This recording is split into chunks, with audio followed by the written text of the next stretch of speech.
শোনো, আজ একটু বেশি কাঠ কেটে আনো, ঘরে চাল প্রায় শেষ। চিন্তা করো না, আল্লাহ ভরসা। আজ আকাশটা ভালো লাগছে না, মনে হয় ঝড় আসবে। আরে এত জোরে বৃষ্টি, কোথায় আশ্রয় পাই? গুহাটাতে একটু বাঁচা যাবে মনে হয়।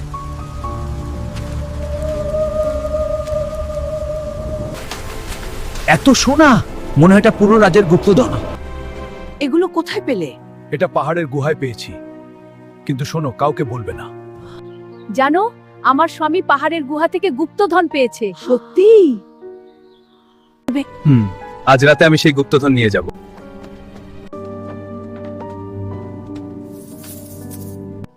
আমি তো বলেছিলাম সব কথা সবাইকে বলতে নেই। আমি ভুল করেছি।